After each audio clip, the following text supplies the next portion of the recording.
آج سے نداؤں کا سلسلہ شروع ہو گیا ہے کوئی مانگنے والا کہ اس کی مرادیں پوری کی جائیں، ہے کوئی مغفرت کا سوالی اس کا سوال پورا کیا جائے.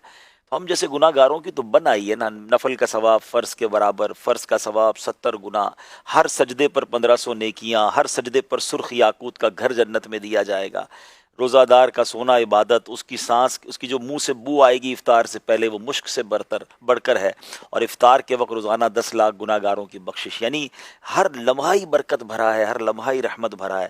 ہم اللہ کا پہلے تو شکر ادا کرتے ہیں کہ ہمیں ایک بار پھر جیتے جی رمضان عطا کیا، اور اب یہ التجا کرتے ہیں کہ پورا رمضان ایسی ہمت دے، صحت دے کہ پورا رمضان ہم پورے روزے رکھیں، پوری تراویح پڑھیں اور اچھے طریقے سے اس رمضان کو گزاریں. میں کچھ دیر پہلے سن بھی رہا تھا آپ کا پروگرام. بڑی اہم بات ناظرین یہ بھی ہے کہ ہمیں اس مہینے میں نیکیاں تو کرنی ہی کرنی ہیں، مگر اس مہینے میں گناہ سے لازمی بچنا ہے. یہ بات بہت ضروری ہے سمجھنا کہ جب کسی چیز کی قدر و منزلت زیادہ ہوتی ہے نا، تو پھر اس کی جس کو کہتے ہیں نا کہ ناقدری بھی وہ بڑی خطرناک مانی جاتی ہے. مثال کے طور پہ اب کوئی شخص روڈ پہ گناہ کرے، گناہ تو گناہ ہے، مگر مسجد کے اندر آ کر کوئی گالی گلوچ کرے یا گناہ کرے تو لوگ کیا کہتے ہیں، یار مسجد میں.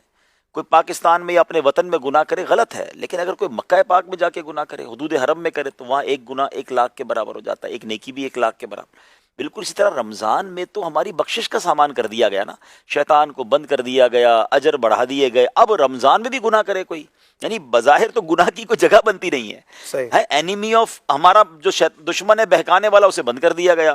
ہر بندہ عبادت کر رہا ہے اور ایسے ماحول میں بھی تم گناہ کر رہے ہو. اب پھر پنشمنٹ بھی بہت زیادہ ہے. روایتوں میں آتا ہے جو ماہ رمضان میں ایک گناہ کرے اس کے 1 سال کے اعمال برباد کر دیے جائیں گے. اب یہ مطلب ایسا لگتا ہے کہ آج رات جو ہے نا بہت کچھ ڈیسائیڈ کرنے کی نائٹ ہے کہ پورا مہینہ عبادت کیسے کرنی ہے اور پورا مہینہ اپنے آپ کو گناہ سے بچانا کیسے ہے. میں تو پرسنلی یہ سمجھتا ہوں اشفاق بھائی، ہمارے لیے زیادہ مشکل یہ ہے.